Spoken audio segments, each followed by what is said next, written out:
Hi dear friends, green apple കൊണ്ട് ഈ ഒരു കറി എങ്ങനെ ഉണ്ടാക്കാം എന്ന് നമുക്ക് നോക്കാം. നാട്ടിലുള്ളവർ അധികം പുളിപ്പില്ലാത്ത പഴുക്കാൻ തുടങ്ങുന്ന മാങ്ങ ഇതിനു പകരം ഉപയോഗിക്കാവുന്നതാണ്. അതിനായി ഞാൻ 2 ആപ്പിള് തൊലി കളഞ്ഞ് ഈ ഒരു കണത്തിൽ കട്ട് ചെയ്ത് എടുത്തിട്ടുണ്ട്. അതിനായി ഒരു സവോള ചതുരത്തിൽ കട്ട് ചെയ്തതും 1 ടേബിൾ സ്പൂൺ വെളുത്തുള്ളിയും 1 ടേബിൾ സ്പൂൺ ഇഞ്ചിയും ഞാനിവിടെ എടുത്തിട്ടുണ്ട്.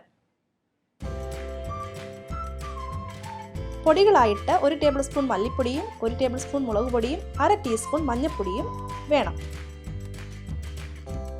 ഇതിനാവശ്യം ഇനി 1 കപ്പ് തേങ്ങ നല്ല പേസ്റ്റ് ആയിട്ട് അരച്ചതാണ്. ഇനിയും 1 ടേബിൾ സ്പൂൺ ഓയിലും കുറച്ച് ഉപ്പും 1 കപ്പ് വെള്ളവും കൂടി വേണം. ഇനി ഇതെങ്ങനെ ഉണ്ടാക്കാം എന്ന് നമുക്ക് നോക്കാം. അതിനായി ഒരു പാത്രത്തിലേക്ക് അരിഞ്ഞു വെച്ച ആപ്പിളും സവാളയും വെളുത്തുള്ളിയും ഇഞ്ചിയും ഇട്ട് കൊടുക്കാം. എടുത്തു വെച്ച പൊടികളും കൂടി ചേർക്കാം.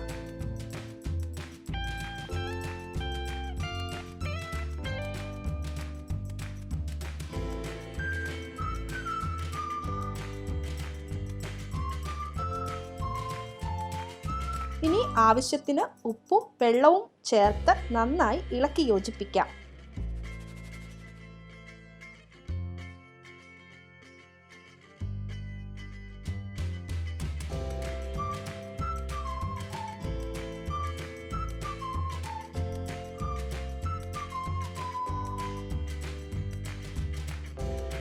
അതിനുശേഷം മീഡിയം ഫ്ലെയിമിൽ ഇതൊന്ന് വേവിച്ച് എടുക്കാം.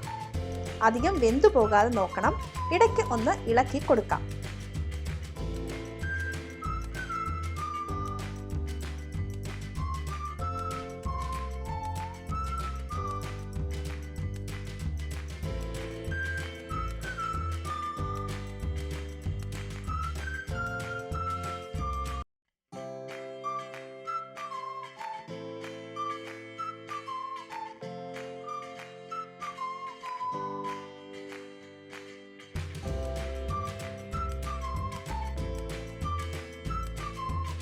ഇപ്പോൾ ആപ്പിൾ വെന്തു വന്നിട്ടുണ്ട്. ഇനി ഇതിലേക്ക് അരച്ചു വെച്ച തേങ്ങ കൂടി ചേർത്ത് ഇളക്കാം.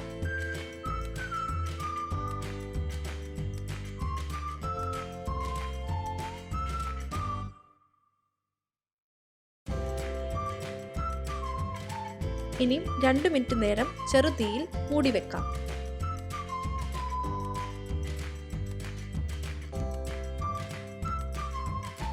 ഇപ്പോൾ ഇത് വെന്തിട്ടുണ്ട്. തീ ഓഫാക്കാം. ഇനി ഇതിലേക്ക് കടുക് താളിച്ച് ചേർക്കാം. അതിനായി ഒരു പാത്രത്തിലേക്ക് ഓയിൽ ഒഴിക്കാം. ഓയിൽ ചൂടായി വരുമ്പോൾ കടുകിടാം.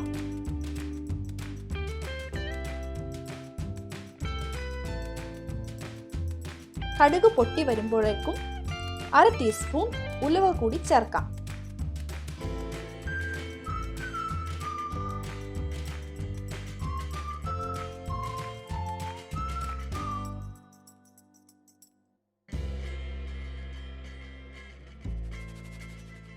ഉലുവ മൂത്തു വരുമ്പോൾ അതിലേക്ക് ഉണക്കമുളകും കറിവേപ്പിലയും കൂടി ചേർത്ത് മൂപ്പിക്കാം.